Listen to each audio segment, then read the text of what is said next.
Oh, you remembered. I remembered. I remembered. I don't have a lot of people coming in. Not many distractions today. All right, so we're gonna give this another minute, and we're just gonna kick off. We will have people that'll join us, and we're just gonna be flexible. So what we see starting, I'm sure we'll have more, so that will definitely trickle in. Janet, I'll keep adding everything to chat, so you can just stay present, and I will manage everything and make sure that I'm getting everyone the right things that Mm. they need on there. So we're here for you. So. I'm going to kick this off just like normal, and we have the recording that will go up onto, I think we said we'll put this one on the YouTube channel, right? You're happy with Yep. that one, or we'll see how it comes afterwards, and we'll see whether we want to put that up or not. So hi everyone, welcome to Regenerative Iteration, a series where we move past the talking heads that talk about all the rainbows and wonderful unicorns of regeneration and talk about the practicality of actually what it takes to get regenerative projects going and how we all can be more regenerative and how we can all build better systems that are more systems thinking and include regeneration, sustainability, the planet, and not just extractive extraction. Today we have a decade plus uh, learner. Mentee. What was that? I'm a mentee of Carol. A mentee of Carol Sanford's breadth of work. We have Janet Macaluso, don't get the last name wrong, who's here with us as a leadership coach who has added a lot of Carol's teaching into how she shows up and how she interacts with her ecosystem. So today, as we're interviewing, talking about some of the things that have impacted Janet over her life from what she's learned from Carol. This is regardless of whether you think Carol was a genius or whether she wasn't really regenerative or any of those kind of things. We're really here today just to talk about the good that we learned and how one coach was able to implement that in her life and thus help change how she approaches relationships and some of the beauty that came from that. So, without further ado, Janet, we'd love to have a little bit of an intro from you, and you have basically like 5 to 10 minutes, if that's okay. Sure. And we can make this interactive. And I'm going to start by channeling Carol right now so you can um, experience real time what I experienced. So you said the word Carol's teachings. Well, she would have interrupted you right then and said, I'm not a teacher, I'm an educator. And she was very precise on words because the thinking that we have creates the words that creates the actions, etc.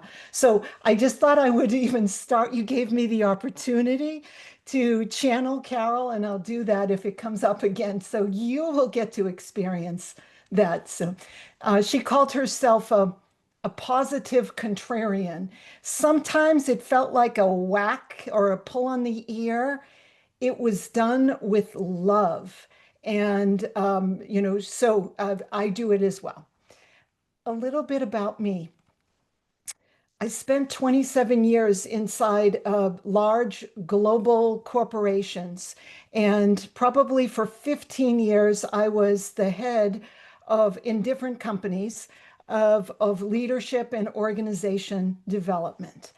That meant that I had a budget and I could have access to the gurus, anyone who I would read and come across, whether it was in, let's say, Harvard Business Review or somewhere. I would then say, this looks good. We need this person. And I could bring them in. When I saw Carol on some TED Talks and YouTube videos, I was fascinated by her. I'm a lifelong learner, like most of you, or you wouldn't be here. And I started following her. And the more I listened, I thought, geez, I wonder if I could bring her in. And then I listened a little bit more and I said no, because I rejected her thinking She's too academic. She uses these buzzwords. My busy people don't have time for academic. They have real work, real deadlines. And so I was basically what Carol would call a well-intended do-gooder. And I would try to reduce complexity into a tool, a template, reduce something down into some simple model so that my busy leaders could take away. And so with that was my paradigm. And I rejected Carol because I thought she's too complicated for my busy people. Well, somehow, maybe a year later, it was in the summer and I was doing my jogging, listening to a podcast, and every night I started listening to her. I don't know if I was smarter, wiser, more patient. I suspect it could be because when you're exercising in the summer and the outdoors and nature, my state of being was more receptive and open, and versus the corporate Janet would have been like arms folded and saying, I don't have a lot of time, you're wasting my time. And because I was receptive, I listened again and I made a paradigm shift. I could discern the difference of what she was talking about. And I will use a quote that a client of mine uses all the time, that once you see through those lenses and you learn a different way, you can't unlearn it. Like you can't go back. It's like a Copernican shift where I thought the world was flat. Makes sense. Here I am, flat, not moving around. But once you get the information, the data, the experience, you can't go back into the old way. So that's how my journey. I will add that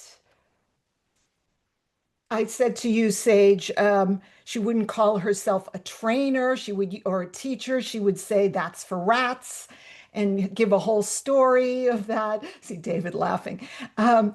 And what she did, and I do, so this is a little different because I'm talking a lot, but when I work with folks, it's around you all self-assessing and reflecting on real concrete work or project or pursuit that you're working on. So I could say, I'm going to present a framework. And this is what Carol did for me. She presented a framework. I think it was the one I shared with you when we talked. And I thought, oh my God, I'm a vice president of this company responsible for the performance management process for 15,000 employees. And when I did the self-assessment with ruthless rigor, I was not happy with the results. I then realized that I thought I was giving my people better than what I was giving them. And it motivated me to do more. And that's again, you can't unlearn that. It motivates you to want to do more for yourself and for your system. I'll stop and see what thoughts, questions, reactions. I thought you I were think much kinder go ahead, than David. Carol would be, Janet. Say that again, David, please. I thought your like correction of Sage was much kinder than Carol might have been. Yeah. Well, I appreciate that then. Thank you so much for the grace. I want to jump into the interview, if I can. And guys in chat, please roll your questions in there and I'll weave those in as we go. Please don't raise hands. It just becomes too distractive on there and we kind of disrupt momentum. But if you can, throw it in chat. So Janet, you said that you didn't immediately resonate with Carol's work and you felt it was too academic. And then when you had that first encounter, it was a massive shift for you. So what was the difference between the before and after? And was it just the self-assessment that caused the biggest change in all of this? Like where did that change really happen? The self-assessment was the catalyst. And a lot of the work that people in learning and development, the way I would do it, would focus a lot on building tools and templates and knowledge and filling up your toolkit, some emotional intelligence and team building too. But Carol would actually call her school in the work that she did a school of being, or I'm sorry, a school of willpower, because that raised my will, my motivation to work at a higher level, to want to help my people because I was seeing a bigger system versus my silo, my task, the piecemeal fragments that I used to do, which were lunch and learns, little workshops here and there, and events. Once I could see how a living systems approach is interconnected, and the example she used to use was a frog is a living system. If you try to reduce it to its parts and dissect it, you cannot put it back together. And that's a lot of the industrial age thinking of reductionist in my world that I grew up in. We would try to do that. What's the pain point, the problem? We can't boil the ocean. And it was reducing everything versus seeing and looking at problems instead of potential. And potential is a will builder for sure. That was a beautiful answer. Can you go into a little more about potential? Can we sort of weave this one in and say, Yeah. just ended on potential?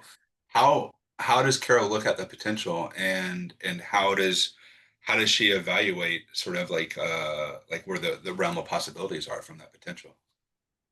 I'm going to give you my answer and Carol's answer Okay. because she would hate that I am just, David is laughing, you must know her well. She would hate that I am just copying and pasting and parroting her answer. Okay. And so, as living entities, whether it's a person, a place, an organization, we all have an essence, a core N of one essence.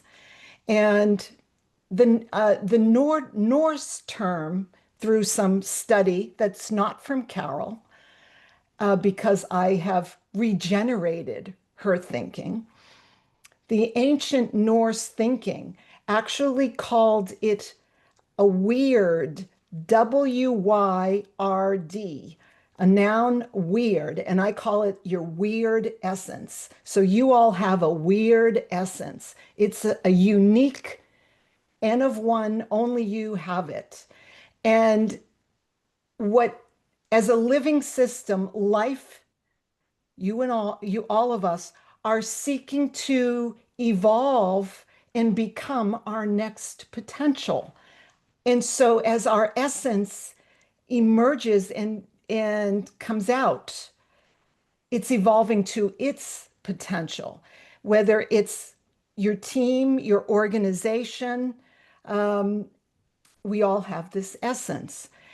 Yet it needs some development, needs to fan the flames, just as nature creates milk, but it doesn't create ice cream. Nature creates wheat, but not sourdough bread. It creates wind, but not a kite. Development is a key part of that. Otherwise, the social culture takes over and focuses on our personality. And then we develop this strong personality, and our essence, our unique essence, goes into a coma, an essence coma. Often at midlife, it surfaces again. Like, hey, I don't have a lot more time here. How can I be me here? And that's a big part of this potential is surfacing and evolving our unique potential and gifts to the world, if that makes sense. I love that. Great answer. Carol often talked about um, not fixing behavior, but rather developing capacity. How has this distinction and some of those others sort of helped you reframe your approach and your leadership work?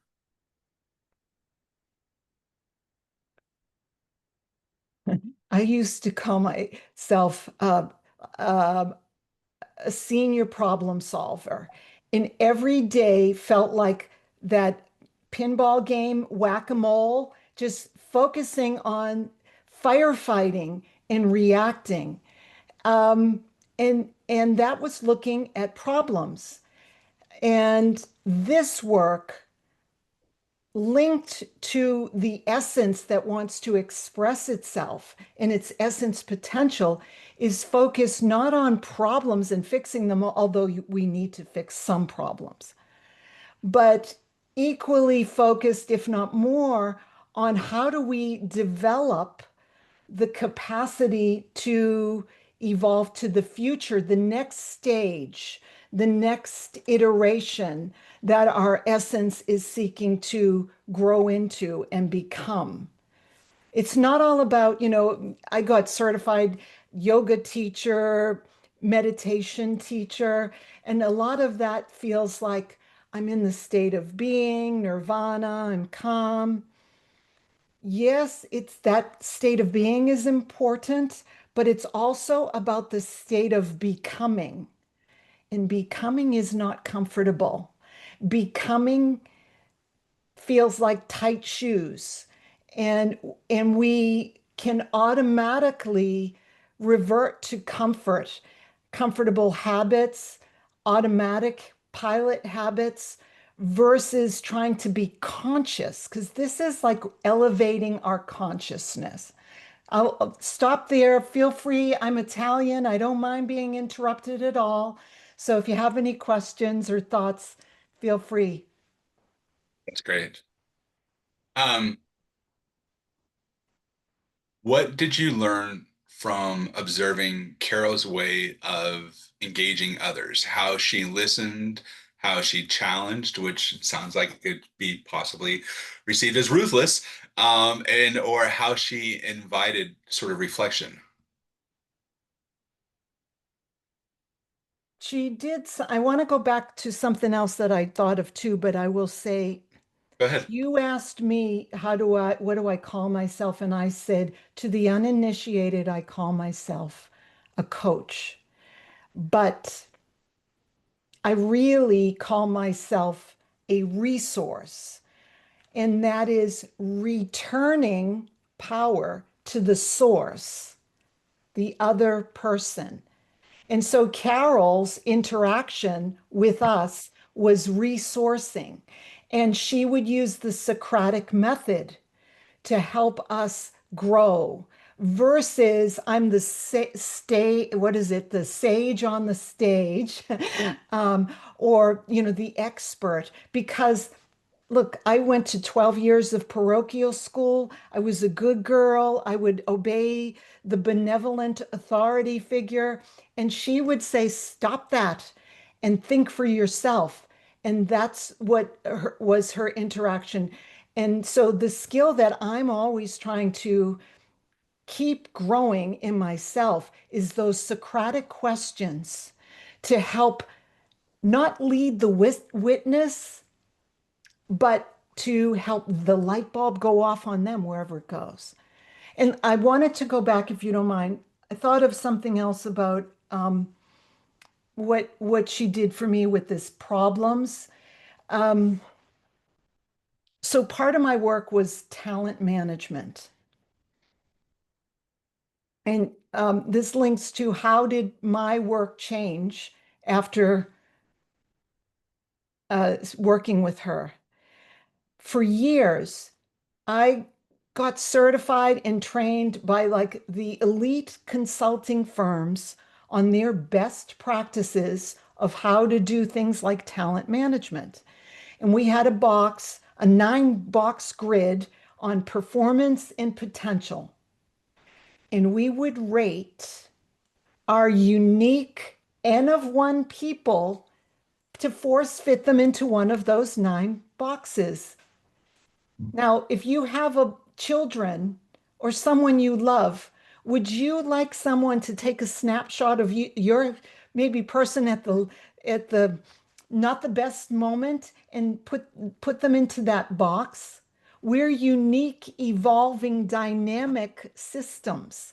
But my work, because I listened to the experts who didn't know the paradigm that they were working from, which I can see now was from the industrial age.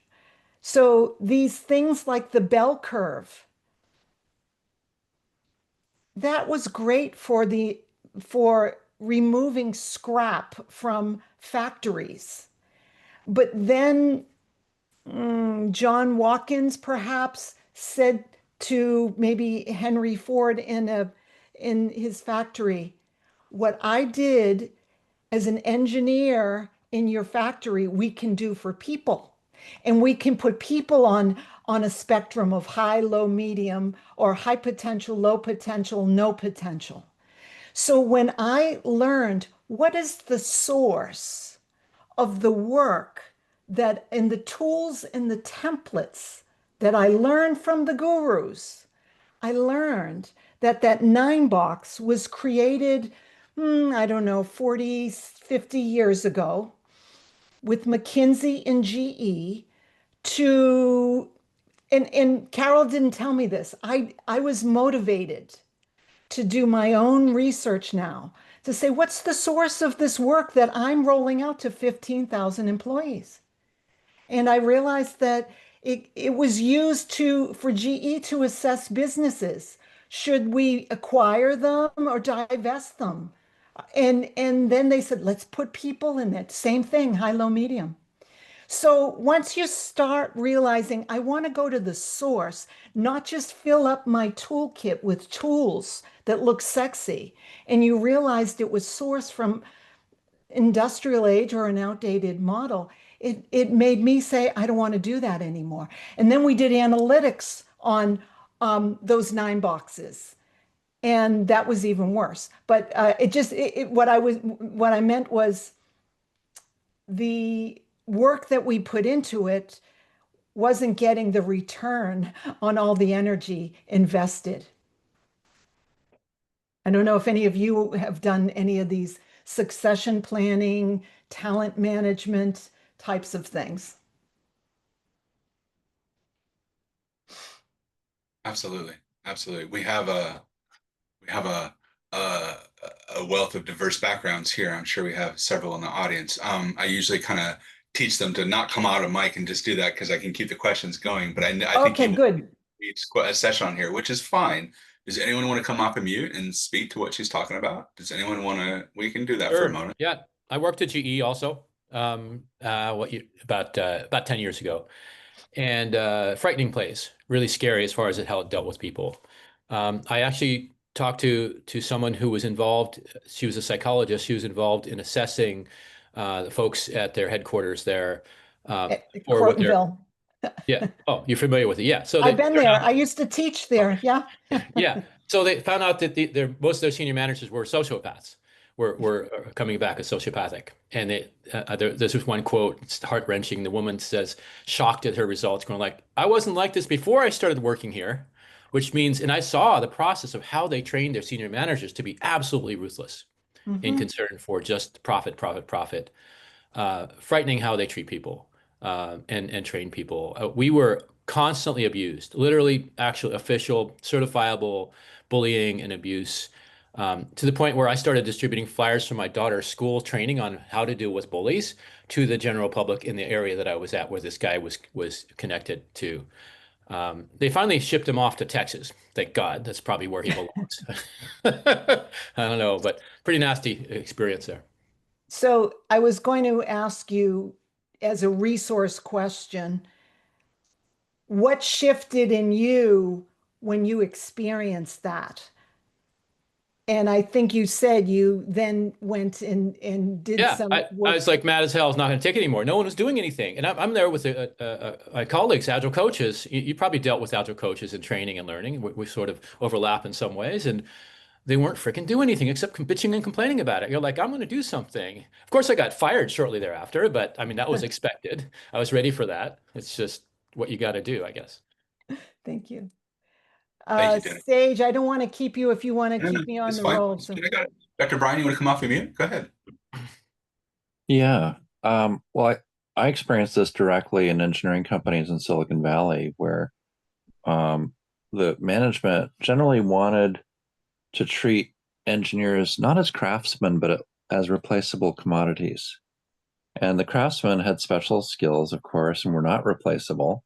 And the commodities were. But, it's just this, it's, it seems like a colonialist, extractionist perspective, and it's convenient for hierarchy, but it's not convenient for craftsmen. And I greatly prefer, and in my management role at the Climate Foundation, it's much more about, I feel like I'm serving more like a professor advising graduate students how to thrive. And you have to understand their personalities. And I love the weird dimension because it's beautiful. And then to sense, okay, what does this person have already, and what kind of environment would enable them to thrive? And it's very different. That's very different. That's like growing plants, or something better. It's better than that, of course. But I'm in the process of growing a bunch of vegetables, and I'm always asking, all right, are they limited on nitrogen or water, or you have to read the plant to tell what's going on. It's not one size fits all. And so I'm enjoying that process, and I hope that this becomes part of what we build in our stellar communities. And it takes a tribe to raise, or a right. village to raise a child, and I want to get back to that in some ways. Thanks. A child and an organization. Carol, one time I heard Carol, one of my group members in her development groups said, "Oh, Carol, can I invite my interns? They would get so much out of it." And Carol said, "No." Kind of surprised me. Carol worked with senior leaders because she knew that they had the clout and the influence to make a difference. And even though those junior people would learn something, it couldn't have the effect that she wanted to. And I think that we all in this group, or other groups who are talking about regeneration, we want to spread that. I have a client now who's interviewing it for a CEO role, and it's really hard when they're so mercenary still. We Hmm. need to Yeah, spread the word to create that Copernicus shift. that's what I like about the sociocratic circle is that everyone on that circle is either leading or training to lead that circle. Mm. And that way everyone's learning. You just get so much more bandwidth, and it simply requires delegation of authority when it comes to the vision, mission, and aims of the circle. So we're hoping to move our management in that direction. Love it. Thank you so much. Janet, do you want to comment on any of that before we go to the next question? Well, if you want, Brian, just to think something through with me, I'm happy to share. I think it's, Carol used to say, which is really challenging, start your engagement the way you want to work with them. And that didn't work for me. If you remembered, I rejected her for a year. So there's some finesse with that. Yeah, and so how I do it, is I recently got a call from very busy leader saying, next week we're in a 3-day event. Can you come on the last day and do a high performing team session? And I said, yes, I can. But if I do that, I will be doing the opposite of what I practice, what I preach. And so in the end, I did go, but I said, the rate I will charge you includes 3 more follow-up sessions because one once and done sugar high will not do it. And so I let people know at the very beginning, kind of like Toto, we're not in Kansas anymore. And right from the beginning, it's going to be different. Know that now. I say that so that I will, like if I'm on social media, which is mainly LinkedIn, so people who aren't my people will reject me. And the people who are my people will become magnetized. And those will be very few, but those will be my people. I love Love it. that. Thank you so much. You're welcome. Brian, thanks for coming off of mute, and Dennis as well. Thank you so much for both of this. I'm going to jump back into questions. So let me ask this question again. The biggest thing that you learned from Carol, observing the way that she engaged others, listening, challenges, or invited reflection, was there a big takeaway that you took off there that we sort of discussed? Because I think we were answering some of the other question on that, but did you have a big takeaway there that you wanted to, did you think you got that across? Goes back to Brian's comment around the garden. Every session, and Carol must have had about 5 different communities. I was in every single one of them. And every session she had was designed uniquely for that session. It was nothing that you could take off the shelf. I used to, in my corporate world, say, oh, I want to copy paste, everyone gets the same thing. Now I say it differently. You can't. Excuse me. I don't know. It's where you took it yesterday. Family working from home. So I think that's a really big thing is that your children are unique, your customers are unique. And also, if I think about and give you an example of what I've learned from Carol about working in business and making it practical. And I will say it was always practical. I have tested out and joined many other groups, and I found them to be interactive, touchy-feely, noogies on the head, nature, mycelium, save the whales, all really good things, but far different from Carol, because she really wanted to make a difference. And that was a little slam on some of those. That was kind of channeling her. But she would work on real business because the concepts that she presented could seem esoteric. So you'd say, oh, this is conceptual, but you grounded it in your project.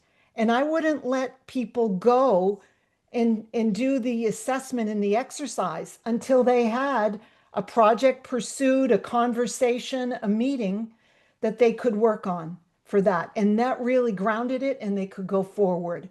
So I think that was a really big thing that our unique essence Mhm. is different, and so are our customers.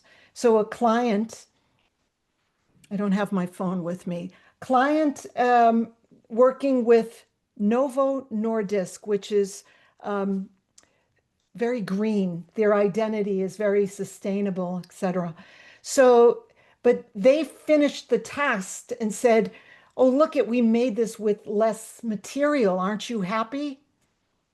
But they said, but you made it in carbon guzzling footprint factories because Novo had an identity that was different from what my clients were only focusing on the task.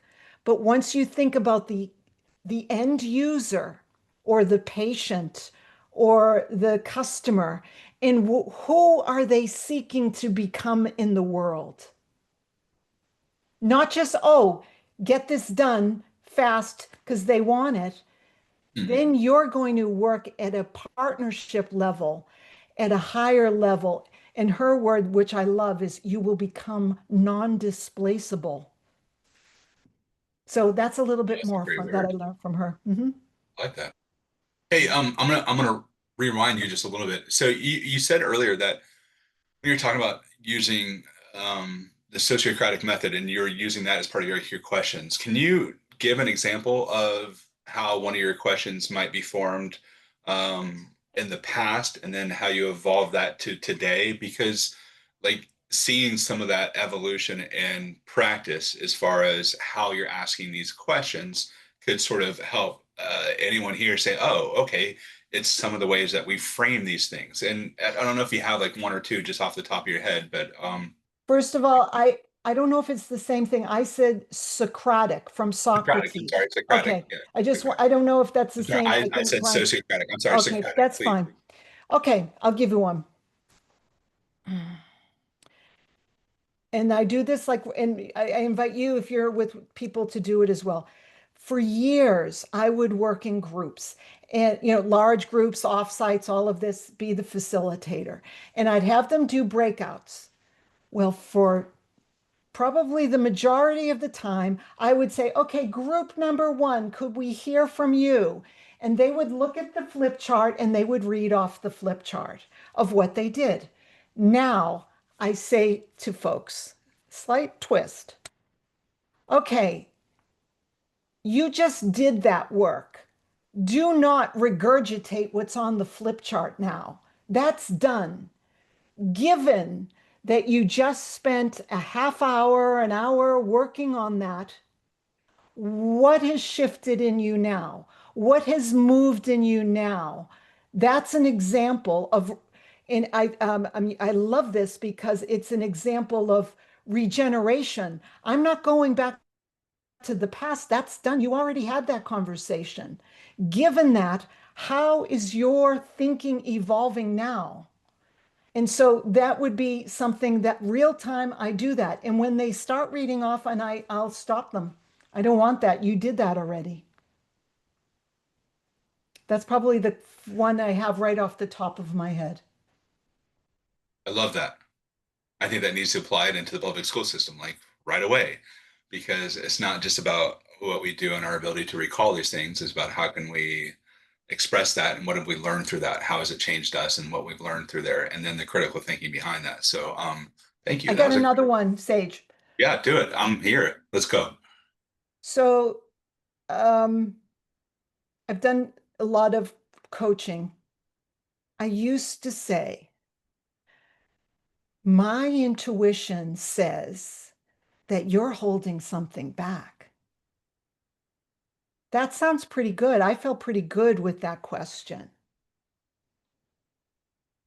But now I see that if I want an anti-hero approach, meaning resourcing, not that I'm the intuit with all the power in the crystal ball, that that I want to develop the other person, then I'm like the magic magician if I say my intuition Hmm. says that you're holding. So that's something that was standard. It was in my pocket. I learned it from someone else, and I would Hmm. just interject that, copy paste that, not knowing that the source, if you think about that, the paradigm that's coming from is the expert. And now, so I have to work really hard to be able to have a question that creates the thinking in them without me looking like the hero. Like, if your best future self were to turn around and walk towards you and poke you on the shoulder right now, what would they say to you? That would be something that Janet would say, not, I have intuition and I'm going to tell you and guide you. I love it. I love it. Thank you. Those are both great. I'm gonna pull another question out of here. Y'all, if you have any other questions you want to ask on top of this as you're learning, please throw them in chat. We're gonna go into the living the work. Well, actually, let's go into one more on Carol's influence. So, were there patterns or principles that only revealed themselves years later as the formal learning ended and you've sort of evolved through practice?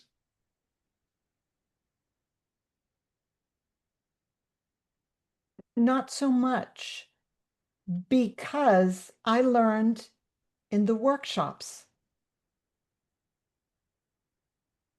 I love it. Real time in the workshops. Now, I will say, yeah, being versus doing is true. What she was doing was raising consciousness. And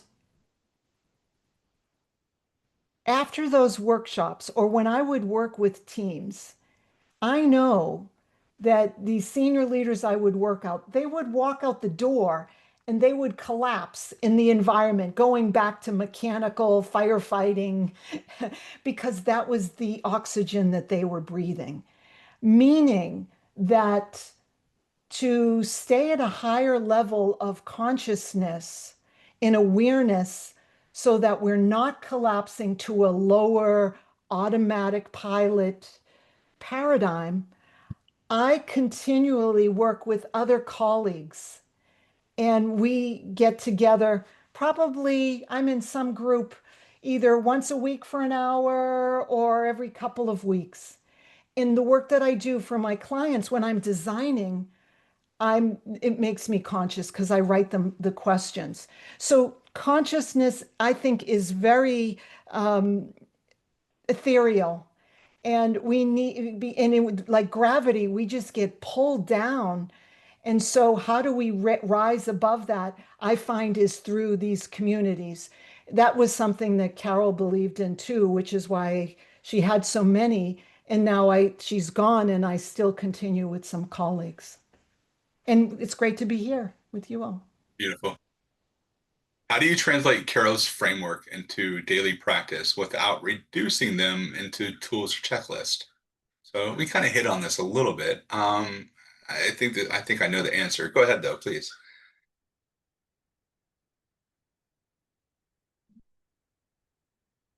You know what?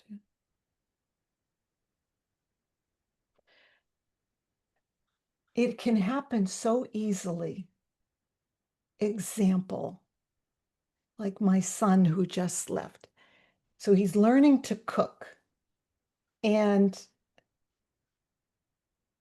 he made a chicken breast. And the lady at the store said, 7 minutes on this side, flip it, and 7 minutes on that side.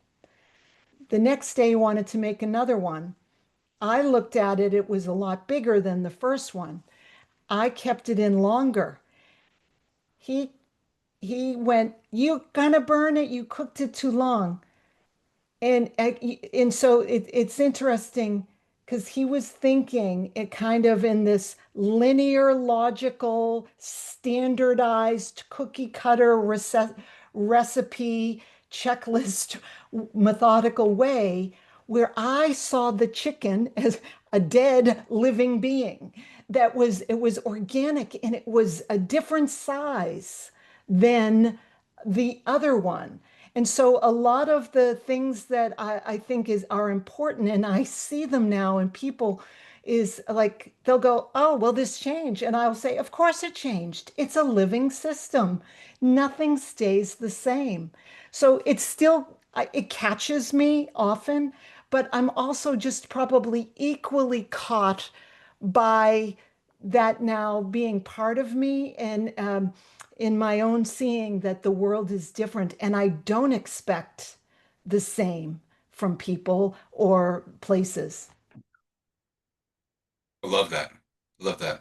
How often do you check in with yourself now that you've gone through this whole evolution and the way you carry your work, the way you interact with others? What is it like in Janet's mind with how often you check in and like even just sort of question like some of the things that you're doing? Do you find that the way that you live your life has changed because you're expressing critical thinking throughout all aspects of your life where you maybe hadn't in certain areas before? Uh, my growth edge um, is on being. One of the frameworks, and there are many that she shared, was, well, what I used to use in corporate was head, heart, and hands. But the ancient or philosophical roots of head, heart, and hands was will, like will being, willpower, or will, or backbone. So Mhm. motivation and will, state of being, or function. Those are the three human capacities that we need to develop as humans. A lot of us focus on function. Oh, I need to get my functional skills and certifications, etc. Um, and then how do we stay motivated? The state of being is something Janet needs to work on because I can be very much in my head and thinking and coming across mechanically Mhm. instead of state of being. And how do I want to show up with a presence that says more than any eloquent words? That's my growth edge and what I need to kind of remind myself. So um, I often walk every day, and that's a good way for me to um, check in. And I do notice often I'm listening to Spanish to upgrade my Spanish or a podcast, all nice stuff, but it's building my functional capability, filling that cup that it's overflowing. And Janet needs to work more on her state of being. So I catch myself and turn it off, or I listen to maybe a short Spanish one and not a longer one. I love it. I love it. And just the way you describe that, you can tell that you're talking to someone who's checked in with themselves quite a bit and has those recurring check-ins. So, great answer. How have your clients or organizations responded differently once you started applying sort of some of these principles that you were learning from Carol and her way of doing? The thing that I really like seeing, Carol would use these thinking frameworks. I just gave you one that was called core human capacities, will, being, and function. And if I wanted to, and often when I'm designing something or I'm asking a question, especially at the end, I would say, as you move forward, and just think about that for yourself now so that I'm not getting in teacher mode. Another thing that I notice about myself, the more I talk, the more I talk. So um, asking you to think about yourself. Where do you need to evolve in your will or willpower, motivation, state of being, focus, or your functional capabilities? So um, I lost your question and my answer. Maybe you come back. How have clients and organizations responded differently? So Now that you're starting to apply this, how is it received? they use that framework, they use those. So a client that I've worked with for 4 years, because it's not that they become dependent on me, they grow and evolve and want a thinking partner that is equally able to offer. And so the typical HR assessment, the senior leader changed it. When she works with the team, they talk about well-being and function of their employees.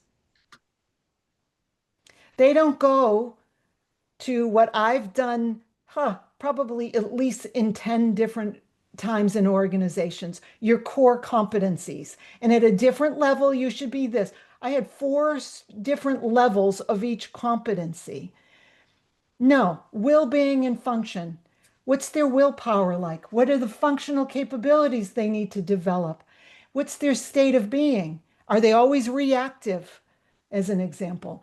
That's an example. And my client, and also the leaders that we would work with, they use these frameworks with their people. I call it a developmental instead of just the high potentials, developing all of them. So if you get the senior leaders, they see the value, they want to become resources, they start using these frameworks with their teams. That goes down the organization and develops the, I would say what you're looking for is elevating the thinking and the consciousness of the whole organization so that when the tide rises, all ships rise, not just the hypos. Janet, we're on the last few minutes here, and I only got time for a couple more questions. If we can, we're going to keep this a little abbreviated. If Carol could hear this conversation, what do you think she'd say about how you're carrying her work forward?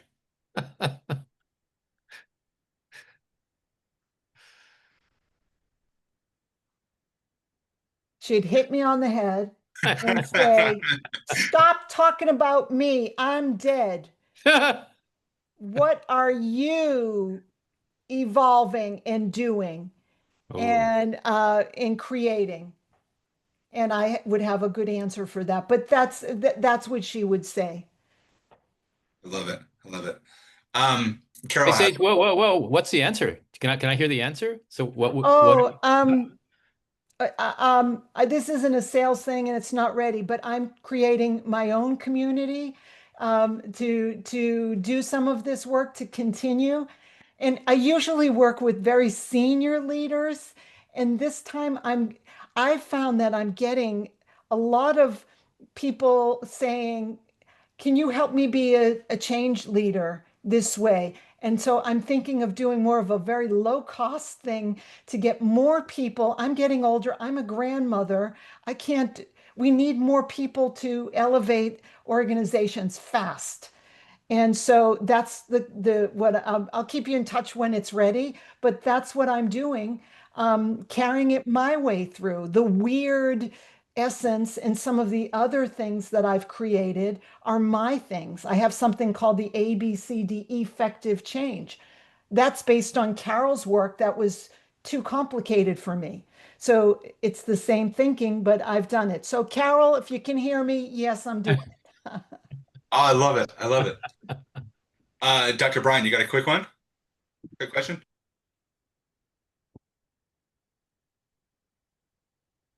Dr. You're Brian, on mute. you're on mute if you're there. Still on mute. Yeah, I love what you're doing with that, Janet, and that resonates so strongly with our motivation to build stellar cooperatives and communities that are really about moving beyond extraction and moving towards building sustainable civilization for the first time on our planet, or at least the first time in maybe 6,000 years. So really appreciate the direction you're going with that, and would love to explore how it could line up with one of the speakers we had just a couple of weeks ago. James Arbib spoke about stellar vision, and we're working to turn that into community stepping stones of how do we build a stellar community that is a phoenix that rises from the ashes of extractionary collapse. Beautiful. I have one last point. Did you have anything you wanted to end with, Sage, or can I close with one 30-second comment? I'm going to close after you, but you go ahead. Take us home. I used to think that Carol was focusing on business because that's what she would call the nodal point. Like acupuncture would know, even though I had a spine problem, the acupuncture knew where to put the needle, the nodal point that would release the energy. And so Carol was interested in creating an educated citizenry, and she did it through business. That was the nodal point for her. She was thinking bigger than business. I love that. Um, Love it. Let me ask you a question. Carol has a wide breadth of work. If you would say for anyone here that just wants to get a little snippet into some of the goodness of Carol, where would you say anyone would start? What book would you recommend first for anyone out there? I really, okay, there's three that I really liked. Given that I was in charge of performance management, I really liked No More Feedback. Huh. Okay. I love that because, and so now if you want to join me on social media, I talk about I used to outsource development to 360s. No, No More Feedback. Coaches learn how to do questions that make people think and then they motivate. And then especially if you're a parent, No More Gold Stars. I love that one. Hmm. You'll get a lot from that. And then also indirect work. Phil Jackson was the basketball coach. She talks about how he created a field with all of his team that created the winning teams. So I think the more accessible one is No More Gold Stars, but all of those are good. Janet, Yeah, if sorry. I was a smarter person today and I would ask a much better question than some of the questions that I came up with, what was the one question that I should have asked, but I did not, that you are regretful that you didn't get an opportunity to go into? Oh, damn. I'm trying to use a Socratic question, and this is my edge. So I would just turn it right back to you. Given what you have learned, don't look at me. See, I was getting seduced right there into giving an answer because Hmm. do you see that? I'm on the spot. We don't have time. We've run over. I'm going to give Um, him an answer. hmm. No, it's about him growing in development. What difference does it make what I think? So then I would turn it back to you and say, given what has shifted in your thinking, what do you think the question would be? how do we That would build be a Socratic question. how do we Wow. build stellar citizenry? Mm. That's it. I mean, it's A just lot one. of, I imagine we have a lot of, that would be a fun one just to have a round table and listen to what everyone's answers are on those. Jenna, I really appreciated this. We just touched the surface in so many ways, and we talked about how that impact has revolutionized the way that you approach leadership and approach leadership coaching and education in general. Um, as you are progressing and evolving, can we keep up with you? And what's the best way? Like in chat, and the document has a link to your LinkedIn profile. Is that a good way to reach out to you? That's a great way to reach out to me for sure. I'm going to be posting more and more on that. So I would love to do that because you'll learn more about what Dennis was asking about the group program that'll be low cost but high spread out versus just the tip of the iceberg for senior execs. So that would be one way. And the other thing is there are a number of people who worked with Carol. She was starting something called the Agora, which was the Greek business marketplace, Mhm. and I was part of that. And now her children are going to reignite that. And we don't know what we're going to create, but that is something that you can go to her website and we're going to build that out. We have to do it more because she died before we did that. So those are a few ways that we'll stay in touch, but LinkedIn is probably the best. I'd love that. We need to work together for sure. Yeah. And We you probably do. know Simon Grant. I think he was in some of those circles. And Andrew Webb, is it? Yeah, both of those guys were in Yes, I So know. Yeah, both of they the. talk beautifully and fondly of Carol and her work. So. Guys, for the purpose of time, we are over our hour here. So for the interview session, I'm going to go ahead and stop the recording now. If anyone wants to